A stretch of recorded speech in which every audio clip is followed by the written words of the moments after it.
Yo soy Joaquín Rey y esto es La Voz del 21. Nos vamos acercando al fin de año y es un buen momento para hacer balances de este año en todos los sectores y de hecho el gobierno lo está haciendo. Y el día de hoy queremos hablar de lo que ha pasado este año en el sector agricultura. Y precisamente para hacer este balance del 2019 en este sector nos acompaña el día de hoy el señor Jorge Montenegro, ministro de Agricultura. ¿Cómo está, ministro? ¿Qué Buenas tal, Joaquín? tardes. Buenas tardes. Gusto estar en tu set. Gracias a usted por venir. Quisiera empezar por un tema que ha concitado la atención en el sector de agricultura, que tiene que ver con el régimen especial agrario, ¿no? En septiembre de este año se aprobó la Ley de Promoción Agraria, que entre otras cosas amplía por 10 años el régimen existente. Estamos a la espera de que el Ejecutivo ya emita el decreto de urgencia para extender la vigencia de este régimen. Pero quisiera para empezar preguntándole, pidiéndole que por favor nos diga por qué esto es importante. Y se lo pregunto porque ha sido un tema polémico, de lo cual vamos a hablar, pero ¿por qué ampliar este régimen es importante para el sector? Gracias, Joaquín, por la pregunta. Es una pregunta que se vienen haciendo varios empresarios, productores en general. Hay que recordar que esta norma fue aprobada por el Congreso justamente en septiembre del presente año, ¿no? Lamentablemente no llegó su autógrafo a tiempo y por lo tanto al no haber el Congreso se quedó pendiente. Sin embargo, hay una iniciativa por parte del Ejecutivo, en este caso también por el tema sectorial, promover tal igual como se tiene la norma aprobada por el Congreso, ¿no? No habrá Eh, modificaciones desde el Eso es lo que se está Ejecutivo. hablando. ¿Por qué te digo? Porque esta norma como tal rige hasta el 2021. Ujú. Hoy día estamos 19 al 21, estamos prácticamente 2 años, ¿no es cierto? Que tranquilamente podría esperar. Pero aquí un elemento importante que remarcar. Nosotros tenemos que trabajar con predictibilidad. El hecho de poner un cultivo en el 2021, su posible producción va a arrancar en el 2023, 2024. Correcto. Entonces, nosotros hemos evaluado que necesitamos generar una suerte de predictibilidad y lógicamente eso conlleva a tener que aprobar la norma este año.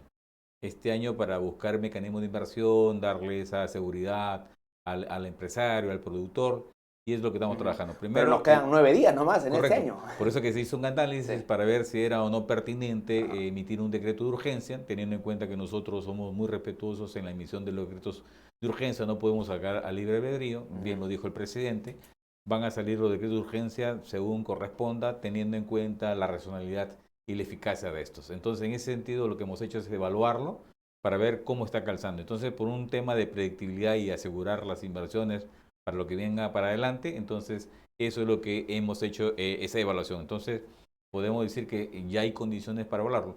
Pero más que aprobarlo, en verdad es cómo que tanto ha venido mejorando las condiciones laborales, en este caso del trabajador agrario. Ujú. Esta norma, comparada con la que está vigente, porque apuesta de la que se va a aprobar, el periodo vacacional, por ejemplo, de 15 días se pasa ahora a 30 días. Así. ¿Sí? Su remuneración diaria promedio de 36 puntos, ¿no? Pasa a cerca de 40. Eso, otro beneficio. Otro es el tema del seguro de salud, de 4% pasa al 6%. Ujú. Y cuando hay despidos intempestivos y en cualquier cosa, antes era 45 remuneraciones, pasa a tener 360. Como puedas apreciar, todas las mejoras sustanciales están orientadas Al a trabajador. darle ese grado de trabajador, esa seguridad jurídica, ese seguro que él está buscando. Y más aún, hay que tener presente que en los últimos años, a la fecha, tenemos cerca de 500.000 trabajadores formalizados. Ujú. Formalizados porque tienen una remuneración justa, periodo vacacional, estamos hablando del tema del seguro y las mejoras sustanciales que superan el mínimo vital, ¿no? Ujú. Y como el otro día conversaba, por ejemplo, en el caso de cultivo de arándano, unos cultivos bandera hoy en día, se necesitan 50 trabajadores por hectárea y muchos de ellos, su jornal promedio, doblan hasta triplican. Quiere decir que su sueldo al final de la semana, porque a ellos se les paga muchas veces por semana, estaría triplicando. No está recibiendo lo normal, sino 2 o 3 veces más. Ujú. Otro tema que resaltar es que es un tema inclusivo. Aquí no solamente está trabajando el hombre, ¿no? Sino acá también ya la mujer participa en este desarrollo. Tal es así que están alcanzando casi el 50% de participación, tanto el hombre como la mujer, en las mismas circunstancias, en los mismos beneficios, no hay discriminación alguna, y eso hay que resaltarlo. Comparado eso a los años 2000, 2005, por ahí, perdón, en los años 90, antes de la norma, más o menos los ingresos que se tenía a nivel país, ¿no? El ingreso era cerca de 500 a 600 millones de dólares. Hoy día, 2019, estamos alcanzando más de 7.500 millones de dólares. Nuestra perspectiva al 2021, al bicentenario, es llegar a 10.000 millones. El reto para nosotros para el 2020 es llegar no menos de 8.500 millones. Tranquilamente estamos garantizando, pero esa es la mirada de agroexportación, esa es la mirada que se viene trabajando en beneficio de nuestro trabajador agrario. Pero también hoy día estamos trabajando y haciendo el impulso de la integración entre ese exportador con esta pequeña Ahora, agricultura. quisiera preguntarle por eso, pero antes de pasar a ese tema, usted sabe que ha habido críticas porque desde cierto sector se ve que este régimen especial para el sector agrario de alguna manera genera una serie de beneficios para la gran empresa agroexportadora. Por ejemplo, ¿no? En el régimen normal, la contribución para salud es del 9%. Así es. Este régimen planteaba una de 4%, se está subiendo al 6%, se está Así es. acercando. Pero ¿qué respondería usted a quienes creen que esto finalmente termina beneficiando a la gran empresa Claro. en el sector en detrimento del Estado? Es que esa es la mirada que se tiene. Sin embargo, entramos ya al escrutinio propiamente. Tenemos más de 4.000 empresas agroexportadoras. Las grandes, las medianas y las pequeñas. Estas pequeñas están en el orden más de 2.000, para que tenga usted una idea. O sea, este mecanismo de integración y búsqueda de mercado externo no está limitando a ninguno, al contrario. Por eso, aprovechando que hay una mediana agricultura, una pequeña agricultura de agroexportación, queremos un poco también orientar la agricultura familiar para que también sea un vagón, un anclaje más para poder hacer que la agricultura familiar, que es de subsistencia hoy en día, asesorado, acompañado, financiamiento y todo lo demás, pueda también ser parte de esta agroexportación. Entonces la mirada es completa, no solamente la parte externa, la agroexportación, sino también la incidencia y la mejora para este pequeño agricultor que asociado puede lograr ese objetivo, ¿no? Ahora, este régimen, ¿qué tanto ha contribuido a la formalización en el sector agrícola? Hoy día tenemos más de 500.000 trabajadores prácticamente formalizados y la tendencia es seguir incrementándolos. Consideramos que a partir de esta norma, nueva norma, con las condiciones que acabo de mencionar, esto va a ser mucho más favorable para poder formalizarlo. Hoy en día la informalidad no te da garantías de salud, por ejemplo. No te da, pese a que ya se ha trabajado un tema del CIS que busca justamente integrar, que es una norma que también salió hace poco, un decreto de urgencia donde hablamos de la salud a nivel, masificar la salud, ¿no? El CIS, salud y todo lo demás. Pero más que eso, lo que buscamos es darle una garantía, una seguridad, el ingreso mismo, la rentabilidad que se busca, a efecto de que este trabajador agrario, lógicamente, vaya creciendo.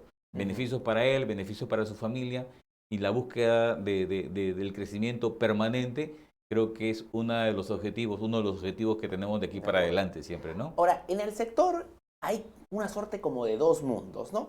La agricultura de exportación moderna y sigue en paralelo la agricultura de menor escala, familiar, de baja productividad, ¿no? Y yo creo que la gran pregunta es cómo hacer para que ese dinamismo que se está alcanzando en la agricultura moderna de alguna manera jale a esta pequeña agricultura. Así es, ya lo estamos haciendo. Ya lo estamos haciendo porque de los 2.200.000 productores, esa cifra, tómala por favor, el 97% es agricultura familiar. ¿Qué quiere decir esto? Agricultores que tienen tenencia de tierra de 1 hectárea, media hectárea, 5 hectáreas, un poquito más, ¿no? Que solos dentro de un contexto de agroexportación no la podrían hacer, mucho menos el mecanismo de producción local, ¿no? Pero Entonces, ¿qué tan grande es la diferencia de productividad entre esta agricultura familiar y la agro? podríamos decir que hay un rango más o menos en producción, 1 a 10 aproximadamente, es bastante. Es una brecha enorme. Pero estamos trabajando en eso y por eso que me gustaría un poco explicar qué estamos haciendo con una mirada de agricultura familiar. Hoy día tenemos, por ejemplo, el tema de la tenencia de la tierra, derechos o títulos de propiedad.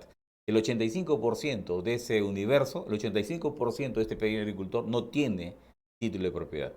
Todos son posesionarios, entonces no lo hacemos afín para hacer un financiamiento o poder cualquier... No pueden acceder al crédito. A crédito, como por ejemplo, ¿no? Entonces estamos trabajando ahí, le estamos dando con fuerza, porque es un factor de la producción.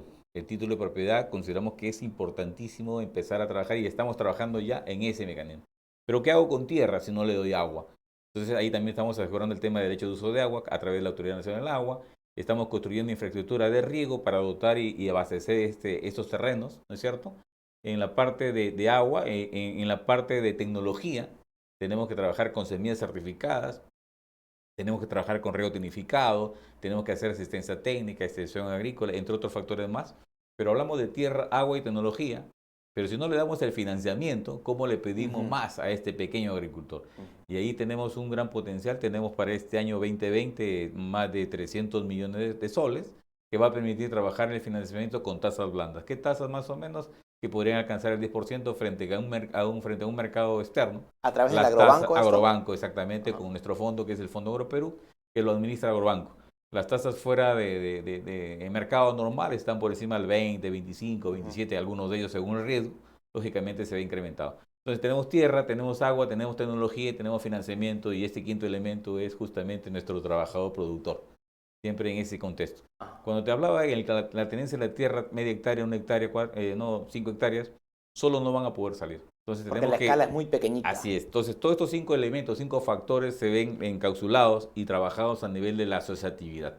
¿No es cierto? Para que podamos buscar rentabilidad, economía a escala y todos los beneficios que se puedan lograr a través de esa asociatividad. Pero solamente asociatividad no atiende. Si es que en este mercado que se produce, estos productos que se producen no van a un mercado seguro, tenemos que darle la conectividad, ¿no es cierto? Vía de acceso para que ese producto pueda salir.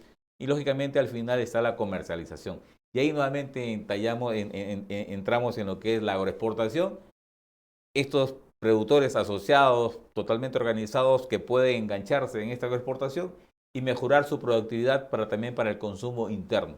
Entonces tenemos que hacer un balance. No todo es agroexportación, sino también nosotros tenemos que apoyarnos. ¿Por qué? Porque este pequeño agricultor produce variedades de cultivo, ¿no es cierto? Y ahí está nuestra mega diversidad, nuestra agrodiversidad, ¿no es cierto? Entonces tenemos que también proteger eso. O sea, la idea no es solamente hablar de exportación, sino también tenemos que mejorar nuestras condiciones, más aún cuando hablamos de consumo interno, porque esa es la idea, empezar a trabajar y producir productos frescos, sanos, porque tenemos una niñez que lo está requiriendo, un joven, un adulto mayor, todos ellos. Es por eso que estamos trabajando en estas propuestas que como enfoque tenemos como agricultura familiar. Ha mencionado usted el tema del acceso a crédito y la importancia de canalizarlo de manera adecuada, pero no es secreto que Agrobanco es una institución con problemas financieros, una alta tasa de morosidad. ¿Y qué en este 2020, cómo debería abordarse el problema dentro de Agrobanco? ¿El modelo actual es el adecuado? ¿Qué modificaciones deberían haber? Bien, ahí tenemos dos líneas prácticamente. Lo que es inclusión financiera, que es el FITPAT, que tiene 100 millones ya colocados en Agrobanco. ¿Qué va a hacer este? Va justamente a poder refinanciar deudas, que hoy día prácticamente un agricultor puede estar en rojo porque adquirió una tasa del 20%, 25%. Lo que hace esta inclusión financiera es revalidar o evaluar su tasa para absorber un diferencial que lo haga más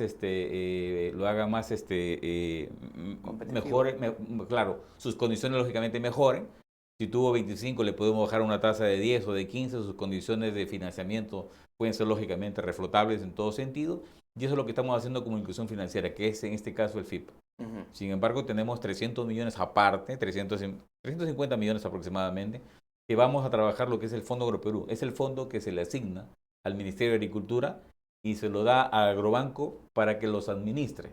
Pero quien da el crédito, quien evalúa el crédito, somos nosotros como agricultura en coordinación con Agrobanco. De acuerdo. Entonces, estos dos elementos encajan de manera adecuada para que este pequeño agricultor empiece a surgir. Y es ahí donde hablamos de la oportunidad de este cuarto factor que es importantísimo, el tema del financiamiento. ¿Y hay manera de que el sector privado, bajo ciertas condiciones, abastezca de crédito al sector o eso es algo imposible? No, sí. Gracias por la pregunta.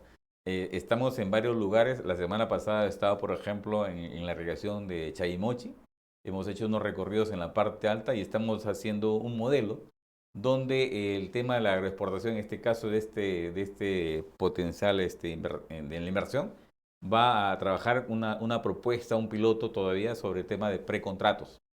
Él le va a prestar la asistencia, le va a decir qué cultivo hacer, ¿no? Entonces lo va a ir enganchando poco a poco para que él sea, en lugar de seguir, como él lo dice, ¿no? En lugar de seguir invirtiendo en tierras, ¿por qué no aprovechamos las tierras que ya están prácticamente dispuestas por este pequeño agricultor asociado? Démosle estos factores que acabo de conversar a efecto de poder canalizar y buscar este mecanismo de agroexportación. Siempre nosotros decimos, nosotros como agricultura familiar quisiéramos ver un agricultor productor pero con una visión empresarial, tanto externa como interna, porque eso es.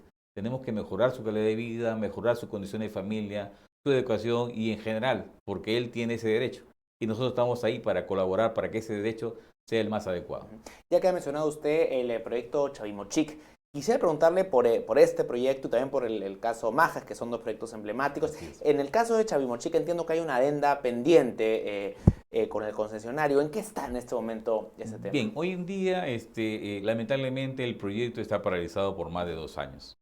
Sin embargo, hay una obra dentro de los otros componentes que es la presa Palo Redondo. Esta presa se menciona que está ya a un avance del 70%. 70%, un diferencial de 30 que no ha podido ser culminada. Y ahí sí hay una situación delicada. Cuando hablamos de una obra que no ha sido concluida, en la medida que pasa el tiempo, esta obra se va deteriorando, se va partiendo, pierde la estructura, puede tener un grado de riesgo mayor. Entonces ahí, pese que ya han transcurrido 2 años, como bien usted lo menciona, hay una adenda por suscribir. Pero esta adenda, ahí tenemos un hallazgo que lo ha hecho lógicamente Contraloría y todas las denuncias que han habido, donde está la participación de Odebrecht. Sí. ¿No es cierto? Entonces ahí hay un trabajo, hay una conversación entre el gobierno regional con Odebrecht, pero de verdad se los digo, nosotros hemos dicho en todo sentido de no queremos y hacemos un tema de confrontación en este caso a la corrupción.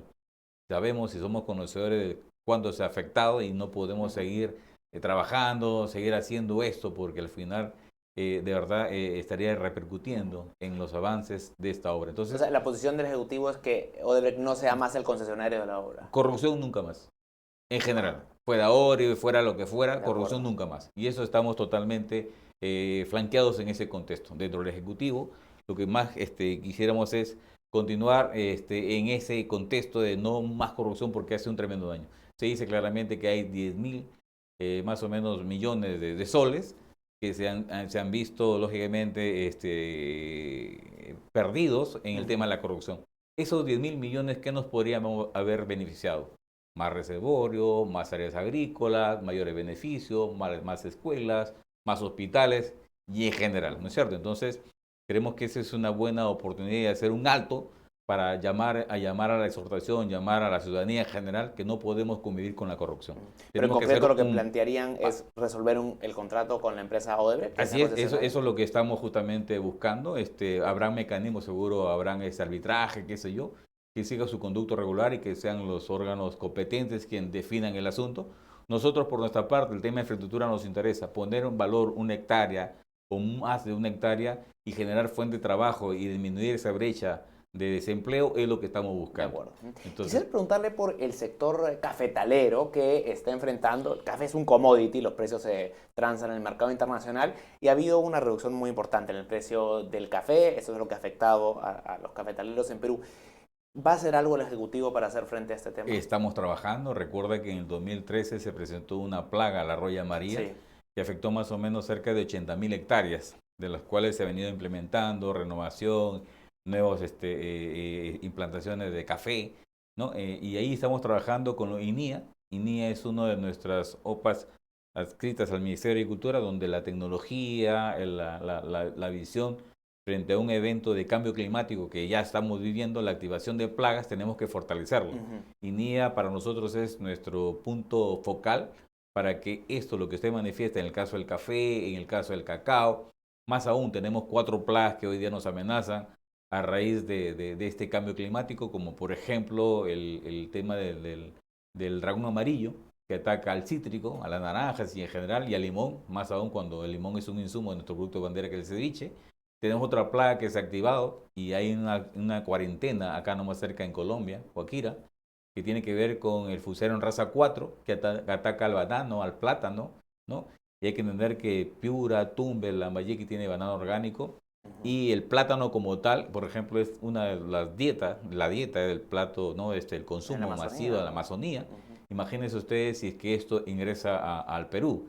Tenemos también un control sobre una bacteria, una plaga que ataca a la papa y también estamos trabajando sobre el tema de la peste porcina africana.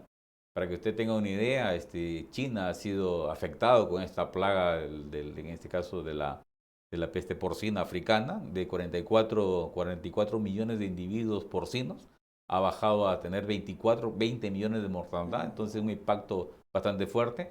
Y ahí estamos trabajando en fortalecimiento del SENASA, trabajando con unas propuestas de variedades nuevas, en el caso de NIA, ya hemos liberado algunos cultivos, como por ejemplo hace una semanita nada más, hemos podido liberar una papa, la 330 de NIA, que resiste hasta menos 5 grados de temperatura, y lógicamente cuando hay heladas, cuando hay granizada, estos cultivos se pierden. Entonces esta variedad, al ponerla ya en servicio para que el agricultor pueda instalarla, creo que podríamos compensar y evitar pérdidas, ¿no?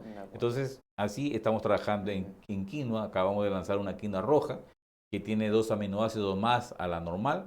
Estamos trabajando en el tema de arroz, estamos trabajando en papa, estamos trabajando en varios cultivos. Repito, la mirada es dar una respuesta frente a un cambio climático que ya está presente con nosotros, ¿no? Ha mencionado usted la papa y varios años en el pasado ha habido este problema del exceso de producción, que bueno, oferta y demanda, el precio baja, ¿no? Cuando la oferta se incrementa, y entiendo que el sector había estado haciendo un monitoreo de la producción precisamente para evitar estos excesos. La sobreproducción. Eso es un problema recurrente. ¿Cómo se debe hacer frente a este tema y evitar que en el futuro haya exceso de producción de papa y al final el Estado tiene que terminar comprando la diferencia para que el precio no caiga, ¿no? Correcto. Hace más de 4 o 5 meses se aprobó una norma que tiene que ver con la planificación agrícola. Y ahí estamos dándole mayor entendimiento para poder hacer una programación. No hablamos de manera enfática en cuestión al tema del cultivo en sí, pero sí estamos haciendo un seguimiento en alianzas con el gobierno regional a través de las direcciones regionales de agricultura, efecto que podamos hacer un levantamiento de información y ver cuánto es la instalación del cultivo, ¿no? Intención de cultivo, nosotros le llamamos, y después vemos cuánto de esa intención de cultivo se llegó a hacer. Entonces, eso nos da como un elemento para poder monitorear y saber exactamente cuáles son las zonas que podríamos tener esta dificultad, este problema de sobreproducción. Hasta ahora todo está bien, por lo menos lo que se ha programado a hacer están dentro del rango normal, más o menos 5% de diferencia, y por lo tanto este es un documento importantísimo que queremos implementarlo más a nivel de los gobiernos regionales, porque esa es la competencia. Las direcciones o gerencias regionales de agricultura tienen esa competencia, ¿no es cierto?, para administrar y ver y velar por la instalación de estos cultivos, efecto de no generar una sobreproducción y que lógicamente redunda en la oferta y la demanda. En este caso, a mayor oferta, lógicamente los precios caen. Entonces ya tenemos las herramientas con las que estamos trabajando. Han habido reuniones con las direcciones regionales a efecto de hacer el control. Igual de la papa, hablamos del tema del arroz, hablamos de otros cultivos en general, pero ya estamos trabajando en estos instrumentos de planificación, ¿no? Y finalmente quisiera preguntarle por un tema que no es de exclusiva competencia del sector, pero está vinculado y tiene que ver con el proyecto minero Tía María, que sigue todavía en suspenso. Usted sabe que la OEFA tiene que pronunciarse respecto de si es que las condiciones de viabilidad continúan, pero tiene que ver con agricultura porque parte del problema es la producción agrícola en el Valle del Tambo. Entonces, desde el punto de vista del sector, si es que se llega a implementar el proyecto minero Tía María, ¿se afectaría de alguna manera la producción agrícola del Valle del Tambo? A ver, nosotros estamos trabajando ya en términos de agua, porque hoy en día en la agricultura del Valle del Tambo tiene dificultades entre septiembre hasta diciembre, época de estiaje, baja el caudal. Sin embargo, el problema de fondo en este valle es presencia de arsénico y el boro. El arsénico afecta a la población y el boro afecta a las plantas. Concentraciones altas perjudican a los cultivos. La presencia, perdón, de... Boro y arsénico. Y esto es una presencia natural. Es natural, hay que entender no que... No es por la actividad minera. No. Esto es una zona natural, la calidad del agua, no podemos hablar de contaminación, no he mencionado la palabra contaminación porque son aguas que de acuerdo a su calidad, de acuerdo a su clasificación, tienen esa concentración de más alta, boro y arsénico, entre otros elementos más. Entonces, cuando se da en la época de septiembre a diciembre, ya hay un acuerdo donde el proyecto, en este caso, de la presa de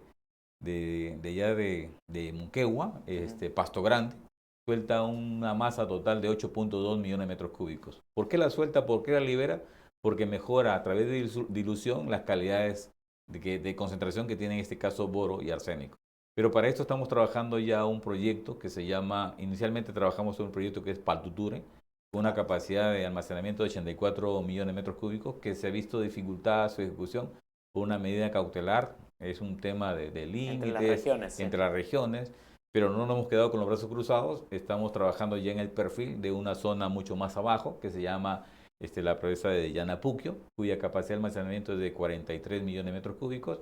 Eso va a permitir justamente mejorar la calidad. Ese es el mayor problema que tiene en este caso el Valle del Tambo. Que es independiente de la operación Que es minera. independiente. Cuando me pregunta usted, con la minera no tiene nada que ver, no hay una relación directa, no hay una relación directa. Una cosa es el agua natural, cuya clasificación o condiciones naturales lógicamente sobrepasan a los secas, ¿no? Y para eso hay que trabajar. El tema de su dilución, almacenamiento de agua en época de venir y liberarlas en épocas donde hace falta bajar esa concentración, es lo que estamos haciendo. Pero no solamente eso, también estamos trabajando en una propuesta de desarrollo porque hoy día tenemos pues mayormente riego por gravedad. Entonces ahí también tenemos algunos proyectos con Agroideas, con el Fondo Serra Azul, de dotar de infraestructura, planes de negocio, para que se vaya recuperando y lógicamente no se piense que hay una afectación directa por ninguna naturaleza. Y en términos de polución tampoco la hay, porque usted habló principalmente del agua, pero hay esta preocupación en torno a contaminación, claro, por la operación. La preocupación siempre va a ser, porque es un tema especulatorio en tanto no se hagan. Entonces hay estudio de impacto ambiental, hay elementos suficientes y siempre hemos dicho nosotros queremos una minería responsable, ¿no es cierto? Porque la tecnología de hoy día en el tema de la extracción, en este caso de minerales, ya ha escalado bastante y hay una tecnología totalmente limpia y que eso debería implementarse permanentemente, no solamente en el caso de Tía María, sino a nivel de otras zonas extractivas, ¿no? Que busquen un tema de mejoramiento, más aún una convivencia ambiental para evitar cualquier deterioro o cualquier perjuicio que se pueda generar.